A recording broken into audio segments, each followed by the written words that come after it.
Welcome back to the Best Bashers podcast, episode 2.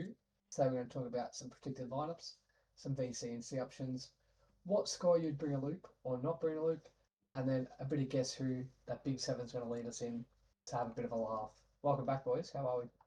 Good. Good mate. Very good, mate. Looking forward to the season starting. Excited for BBL.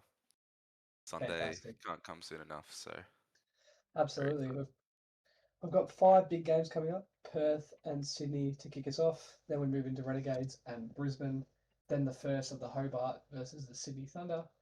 Back to Sydney, Sixers versus Adelaide Strikers, and then finishing off Melbourne Stars versus Hobart. I'm going to start off with the predicted lineups, and I'm going to hand over to Lockstar here to take it away.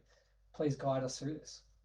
Right, so first of all, probably the most important team to start off SuperCoach is the Hurricanes. I think opening the batting will be Owen and then Mac Wright, who not many people are actually selecting. Could be a bit of a sneaky pod, but I think all of us will have Owen. Is that correct, boys? Yeah, that's correct. And then no one has Wright, I'm assuming. No. And then the middle order for the Canes. The middle order for the Canes is a bit choppy. No one really knows, but I'm going to say that McDermott bats 3, and then David bats 4, Wade maybe 5, and then Ahmed 6, Chowdhury 7. I think that might be right, but who knows? Could be anything. First of all, how many of us have McDermott? I do. Yep, BigSeven. Yeah, in my side. Griff. Yeah, we've all got Yeah, okay. I think he's a lock. Bit too cheap for what he has the potential for.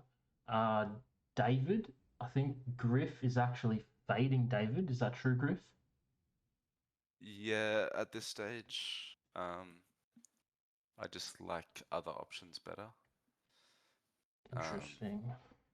And I've only got 6 Hurricanes. If I was to get a 7th, it'd probably be him, but yeah.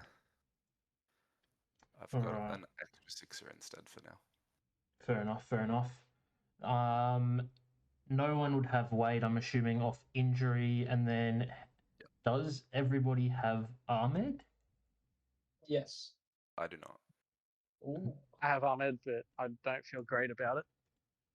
Yeah. I think if the lineup comes out and he is like top 5, maybe he has to come in, but yeah, he with a bit of an injury. Yeah, for me, I would have to see him in the top 5 as well. Fair enough. And like we just haven't heard anything. Yeah, bit unknown at the moment, and then it also doesn't help that they play after the Sixers, so less room for changing stuff around. But haven't seen Chowdhury in many teams, and then that's the batters for the Canes. Move on to the bowlers.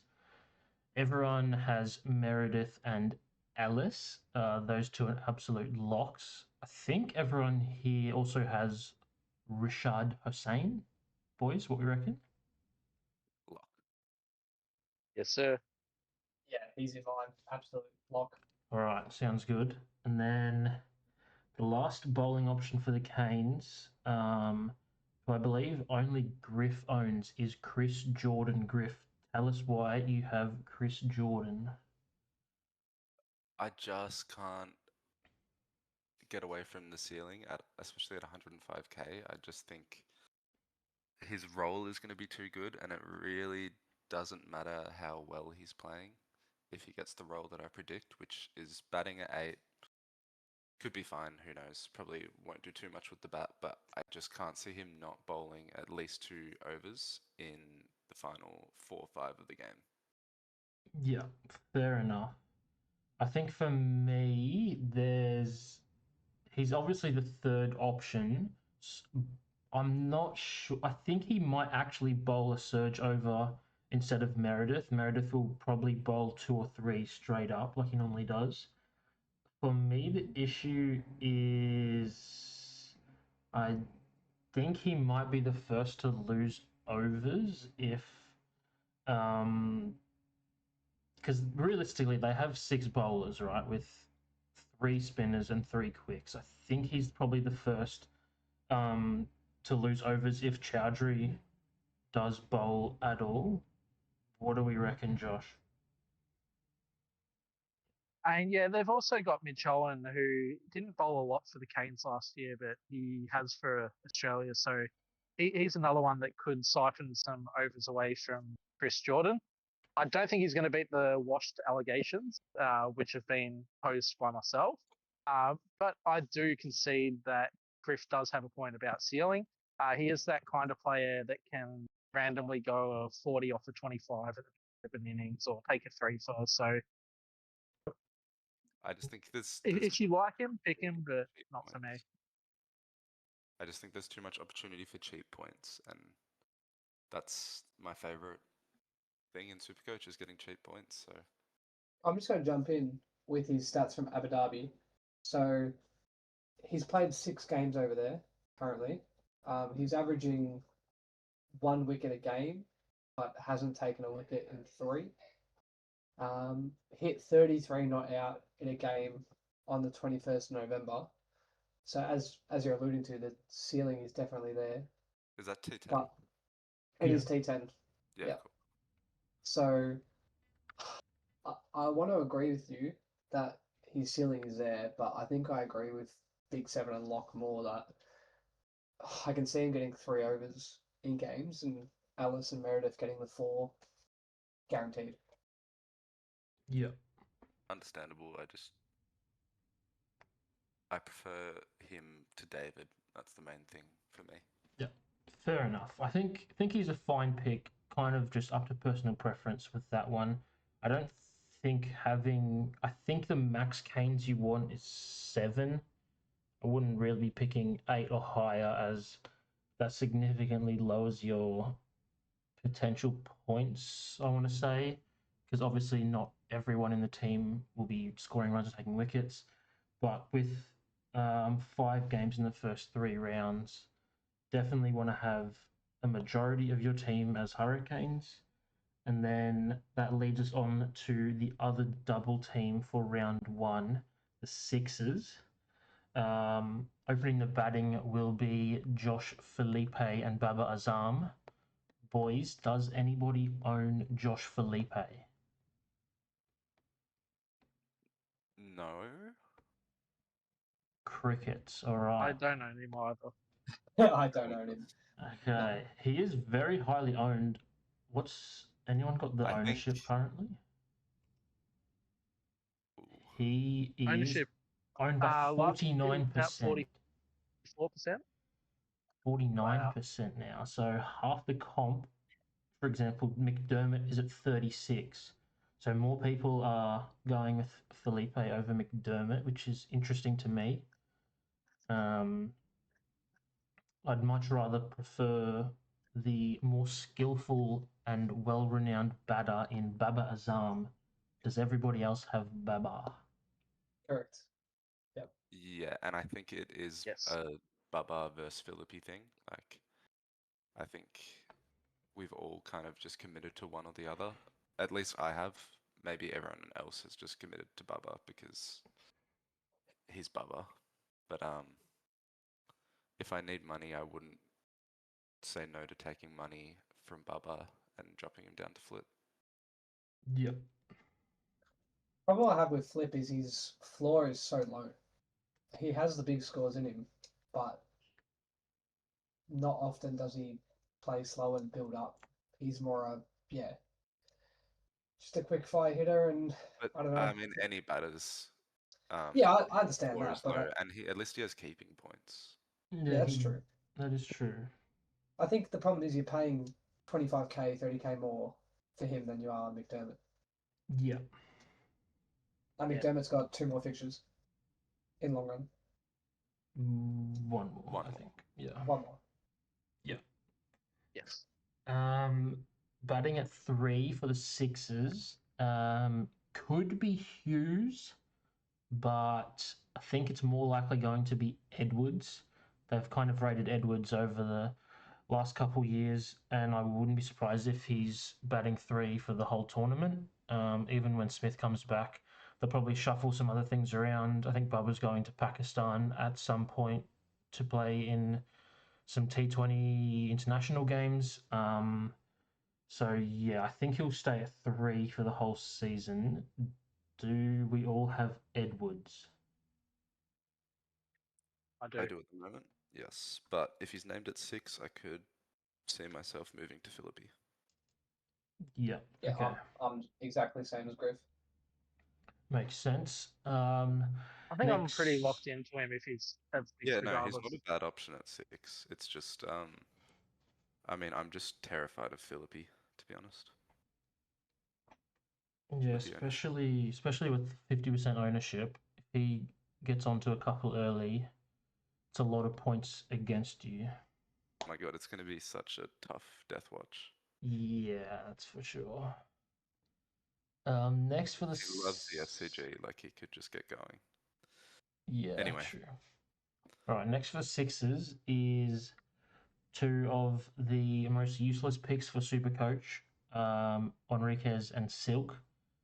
Silk's probably better than Enriquez somehow for his fielding points, but do not be picking either of those two, please. Batting at 6 might be Shaw if they pick Shaw over Hughes, but if Hughes is playing, he'll be 3, Edwards most likely 6. But if Edwards is in, Shaw will be 6, and he's also not a pick. Job security is 0 basically. So I'm not even gonna go over him. Next, I think Dwarshuis might bat above Kerr, but Kerr and Dwarshuis interchangeable. Dwarshuis has been in pretty good form in recent competitions with the bat in the Big Bash, so they might go with him. But first of all, Kerr. How many of us have Kerr in their teams? I do. I have Kerr. I currently don't, but he's the first person that I'd bring in if I wanted to change something. Yep. I have Kerr for now, just with this Abbott injury cloud thingo, whatever they're doing with it. Haven't released much information about him. I think what will happen is my prediction is Abbott will miss the first game and they'll play Richardson, and then Abbott will come in and they might even drop one of the spinners out. Not sure, but yeah, I think Kerr is definitely much better a pick when Abbott is missing, as Kerr would be more relied upon for overs. But yeah, I'm not sure about this Abbott injury. So speaking of, does anybody have Abbott? Just quickly, where's the Sixers' second game? It is. SAG. Okay. Yes, against the That is a bit of a worry, Strikers. just because it's a spin-friendly wicket. But Yep. hopefully we get some more information on Abbott, because it is one that I'm scared of.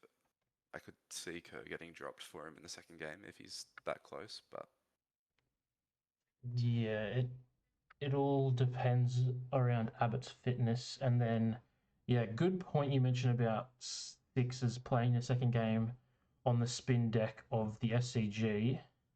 They are much more likely to go spin heavy and play both Chauhan and Murphy. I think the final 2 spots are between Chauhan Murphy and Kane Richardson. Richo will play if Abbott doesn't play, and then he's probably the first one out, but he could easily play over Kerr and then just bat Dwarshuis at 7, Abbott at 8, which is fine. Dwarshuis can definitely bat. I didn't mention Dwarshuis because he is absolute lock. Everyone has Dwarshuis. So does anybody have Chauhan? Yeah. Interesting. Okay. And I think Griff made it very obvious there. Second game's on SCG. There's just the trust that he's going to play the 2 games. And it's a bit of a punt, 85k. I don't think he's highly owned, maybe 10, 15%, if that. So just a bit of a difference. No, it's lower than that. Oh, It there you go. is 1%. Yep. There you go. Ultra pod. Ultra pod indeed. I don't mind it. I mean, he had good stats in the finals last year. I think he took Tufa. Bit of an unknown, bit of a fun pick. We'll ride the wave. Yeah. Definitely a pod that not many people have mentioned, but yeah, probably their frontline spinner for 2 games at least to start off. So definitely could score well, but more of an unknown about skill, I guess. Hasn't really played much in the Big Bash, so that's probably all for the 2 double game week lineups. Hand it over back to Bezzy. Before we move on, I want to touch on quickly Chohan's latest stats. His last game was the 8th September. He bowled 4 overs, 0 for 11, so nothing interesting. His last wicket taken in a T20 game was in August. So if you're going off stats, it's really not the best pick.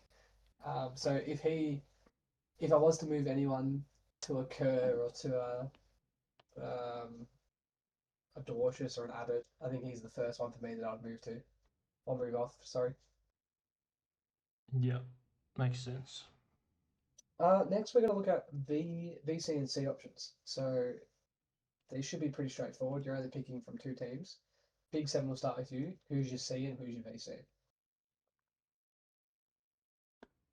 I'm still tossing up my C, but my VC is going to be Bubba Azam, playing at Optus Stadium, which in the past has been relatively good for batters. And just looking at that Perth Scorchers lineup, Arendorf's gone to the Gades, and Andrew Ty was around last year, but he's also not in the playing, or is he with the Test squad? Or he's with the Gades as well. I think. He played in Definitely the Prime not. Ministers. Yeah, he's played in the Prime Ministers. I think he'll play the first game for Perth. Okay. No, for the Gates. But even still, yeah. Oh, for the Gates. That bowling lineup isn't great. Yeah, it's no strike bowler with Richardson out, so makes sense you're going there. Yeah. And VC? Oh, sorry, and C, sorry, if he fails? Yeah, the C at the moment is Mitch Owen. I could be swayed in a number of different directions, though. I know that I think Griff will talk about someone else that's a potential C option. There's also Nathan Ellis, who could easily take 3 poles in each game against a couple of batting lineups that I don't really rate. But I'm going Mitch Owen just because he can score massive, and yeah, it's not going to be fun watching him striding out into the middle and not having to stay on him. So I think I'm leaning Owen at the moment. Yeah, spot on. Griff, you BigSeven mentioned you might go a different avenue. What is that? I floated with Hussein, but just Captain Owen. Okay. So there's a temptation to go to Hussein. Yeah, but that's just because he's my boy. It's not a head pick. And you're going VC Azam as well? I think Dwarsh. Okay. Just safer option? Yeah. And look, your choices? Both of my choices will depend on what team is bowling first. I think if Sixers are bowling first, I'll go Dwarcius. If they're batting first, I'll go Bubba. As there's that's not bad. more chance for bowling in the first innings and less chance for batting in the second innings. And then same for Canes. I'm not actually sure. They don't really have like a true all-rounder. I mean, you could captain Ahmed if he's listed like 3, but probably highly unlikely. Yeah, I think if Kane's are bowling first, I'll go Alice, as he loves a death over charity poll. Yep. No, I agree. I'm still undecided, so I agree with all your inputs. So I think there's multiple avenues that you can go, and a lot of it's going to depend on the lineups that we get on the day. Yep. What scores would you bring in a loop or not bring in a loop? So Lach, if you VC Azam or Dorsch or whoever it is, what do they need to achieve in the first game for you to go, that's it, I'm taking it? Yeah. Well, first of all, I'll just mention that most people will be looping a Perth player from the bench, if that's a Marsh, a Hardy, maybe even an Allen. So that score also matters quite a lot, because if you're going to be bringing a loophole to take your captain, then you're going to get your emergency score. Unless you do it in the other line, if you're looping with like a heat player, it could also work. But yeah, it also matters quite a lot on what that guy on the bench scores. So I think if my double game week player went like 100, and then my Perth or Heat player went, I'd probably say 80, 85, then I probably would think about it. But the reality is that taking a loophole means that you're losing a double game week player in probably round 2 or 3, as everyone else will have Heat, Thunder, Stars, Perth players on the bench. So yeah, it's definitely a lot, and there's a lot of things to think about. It's not just like, oh, they scored 120, I'll definitely captain them sort of thing. Yeah, no, totally. I think I'm a bit different. I think for my Perth player, I'm looping Hardy. I think if I get a 60, I'm going to take it. And I mean, that's relying on what the VC scores, obviously, but I don't need an 80. I think I'm happy with a 60, 65. Griff, what do you think? I don't have a loop in my team, so I've actually just got Hardy on field at the moment. Interesting. Okay. Because I just think he's actually going to be like a top 5-ish scorer this year. So out of my 2 singles that I am currently playing, he is a pretty easy choice for me at Optus. And yeah, look, to bring in a loop, and if I do bring in a loop, it'll be to get rid of Wildermuth, and I'll just loop on like one of my double players probably. I would probably need Dwarshus to score like 100 or something. Yeah.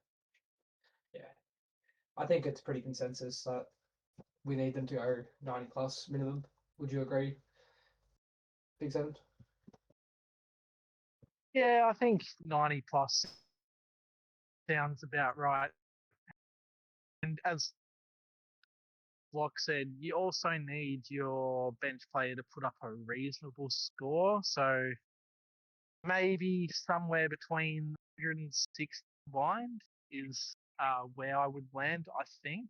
A lot of it also depends on vibes as well, though. Like if you've got a vice captain and they go 100, say if I go over Azam and he goes 100 and Dorshus goes 150, then maybe I'm less inclined to take that VC. Yeah, I think a lot of it will come down to vibes, and not too keen at the moment on bringing in a loop just to get a round 1, but it could be possible. Yeah, I just want to touch on that really quickly. I agree. I'm not really keen on bringing in a loop. The last 2 seasons I started a loop, and I had about 150 to 200k less team value at the end of the season, which doesn't sound like a lot, but when you're only got an 8-round season or a 9-round season, that 200,000 makes such a difference when the test players get released. And trying to go for those top ranks, it's a killer at the end of the year. So if I can avoid it, I don't think I will go for a loop at all. Yeah, you'll need 220k to bring in Steve Smith. So make all the cash gen you can, I think. I agree totally. I think it's a time for a bit of a fun way to end this pod. We're going to end it off with our Guess Who. BigSeven's going to lead us through that. Go ahead. Yeah, so I'll just explain what it is pretty briefly for the people at home. So essentially, I'm going to be taking, I've got screenshots of players' SuperCoach averages and their history at particular venues. And it basically has their the high score at a venue, low score in their venue average, and the times that they've played there.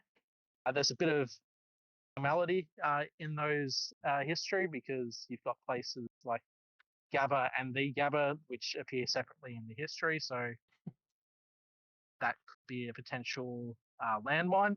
But yeah, I'm going to put the history up for. I think I've got 5 players, and if you guys want to play along at home, pause the podcast when I put the players up, and yeah, it'll be interesting to see how you boys go. Can I ask a question? Sounds good. Yes. Are they all currently signed listed players, or are they past players too? These are all currently listed players that will be playing BBL this year. Fantastic. Sounds good. All right, let's do it.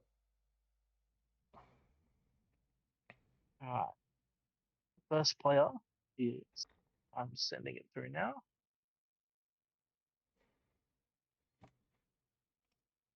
Oh, Jesus, okay. I say Chris Lynn. It is not Chris Lynn. What? No, Matt Short. No. It is Sir Matthew Short. Yeah, come on, boys. True. He's brought his Come average on. up so much. Come on, lads. And Locke was giving That's one of shit. your I boys, wouldn't Griff. get. I'm disappointed there. Hold on, quick Yeah, pause for a sec. that is. Locke said I would not get one of these. That was a gimme, Bez. I was letting you have it. Not enough games at the Gabba as well for Lynn. I don't know what I was thinking.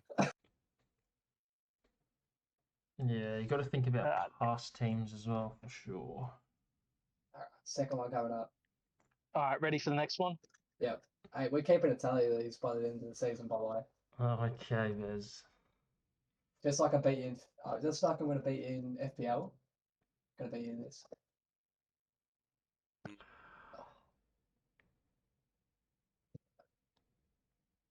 Josh Josh Phillippe? Phillippe? Nope. Oh. Ben Dwarshus. Nope. Ooh. 10 games at the Moses G. Enriquez? It is Moses. When did he score 151? Well, he's been in the league for Been 15 around for a years. while, mate. Jesus. That's ridiculous. 37 SCG games. Fair play. I thought it was someone that recently moved teams, not going to lie.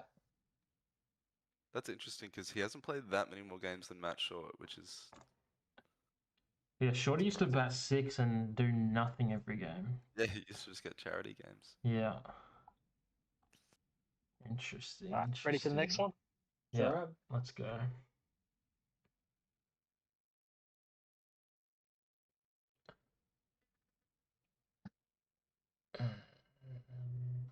Aaron Hardy. Bang. Oh, Too Griff. easy. Griff needs a handicap. 10-second handicap. Can't even read the high scores. Can't Space even already got the get a guess off. far out. Alright, I've got to get one here. This is not a good performance. Matt Telly Bez. Yeah, I got the tally. Oh no, I need no. Look, you gotta get one of the next two, or we'll be replacing you on the pod. Yeah, Shaq is in next week. Goodness, alright. All right, I'm sending the next player through now.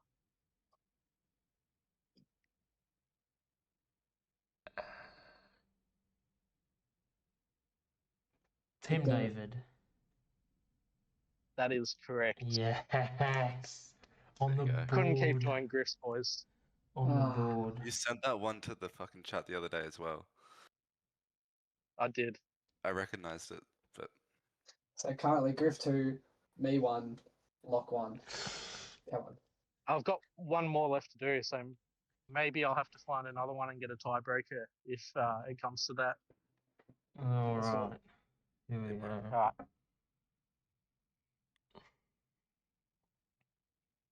This one's a bit more difficult. I'll just Oh. say that.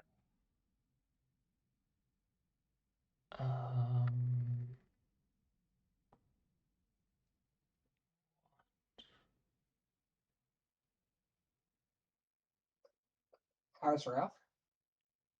No, I can't. It's not be. Harris Ralph. No. His high score is not. No. Oh, no. Is Curran? it Not Tom Curran. Billy Stanlake? Not Billy Stanley. Oh. this is tough. What a weird spread of. Yeah, venues. The games are weird. Trying to They're work tripping that me out. out. Who's 113 high score. Seems like a. I reckon I'll give you another Spinner, 45 maybe? seconds and then I'll give you a clue. Is it Sam Harper? No, not No, enough games Sam played. Harper can only dream of getting to triple figures. I thought he maybe done it once or twice. It seems Yeah. like a Stars player, It does. but it could be a Stars player that's moved Yeah. It could be a Stars Hobart. player that's moved. to Hobart. I don't know how many have done that though. Oh, And they scored like 100 at Marvel. I'm assuming it's a bad. Oh, Webster. no. Not Bo Webster. No. What the hell is this? This is a doozy. Jesus. This This is a doozy. I don't want to. He has moved this off season. Yeah. Oh, what? Mackenzie Harvey. No. Oh, Moved. Alright, Oh, I've got it. You've got it? It's Joel Paris. It is Joel Yeah. Paris. oh, I'm out to the tiebreaker. Got that tally, Bessie? Bezzy one and done. Jesus. I'll find one more and we'll do that as the tiebreaker. All right. I was just thinking, I was like, who on While earth you're was- doing the tiebreaker, I'm going to do my weather report. So, Shaki, Oh, you're not gosh. coming on the podcast because I'm taking over, mate. I know you're Yeah, but watching. give us a weather update while I'm finding this last player. Absolutely. So, Sunday in Perth, 37 degrees, 10% chance of rain. It will not rain. We'll get 20 overs for both teams. GMHBA on Monday, about 17 degrees, bit of wind, no rain. We're all good. Then we move on to Tasmania on Tuesday. Again, shit weather, temperature-wise, but no rain. SCG on Wednesday, a little bit of precipitation. They reckon 20%. I'm calling it now. No rain. And then Thursday, MCG, we're all sweet. There's no rain. So, Shaq, you're out of business, mate. Let's get this finished. Isn't Shaq starting? Thank you very much. Because Shaq- the first game's raining out, isn't it? What's that, sorry? Isn't the first game going to rain out according to Shaq? It is. So he has to leave the server if that happens. Yeah, sorry. He has to leave the server if it doesn't happen. I'm telling you now, we're getting 20 overs. When does the third test start? Because he might have left the server by then already.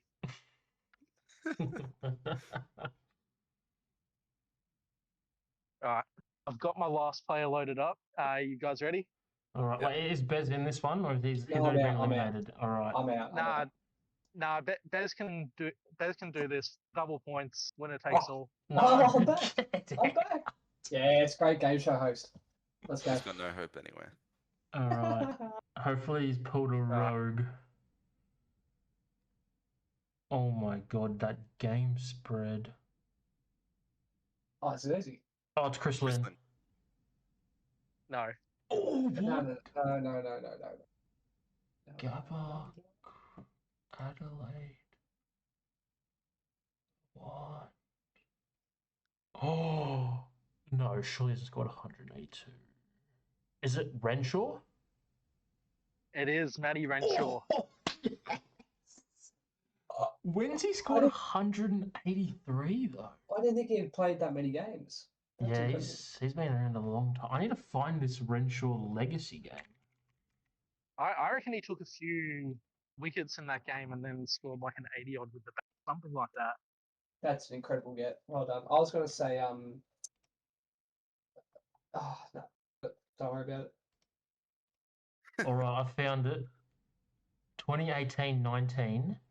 It was against Adelaide, so I don't even know what team he was playing on. But Probably would have been in the heat. Yeah, that makes a lot of sense. He scored 90, and it was in the old format where it was like runs minus balls faced. So he got 40. He got 40 strike rate points, and then he also took a wicket. So, yeah. That's a I good think night out. catcher too as well. What else he got? Nah, a couple dot balls, economy rate bonus. So he's bowled a decent chunk. There Damn. you go. All rounder Matt Renshaw. Oh, I just want to make something. Here's one I'm considering for round 2. Yeah, for sure. I want to make a little note of something. You can all laugh at me. Do you remember who I said will be my flop of the season?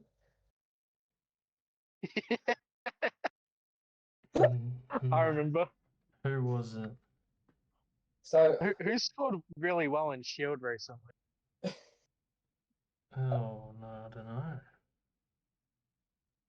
Was it So I Big said- Sweeney? yeah, I came out to Big Swing to be the flop, and then he scored a double ton in the Shield. That's right. He's used up all his good form. I'm regretting that. All right. So we will touch base at the end of round 1. Really excited for the season. Thank you for tuning in yet again to our second pod.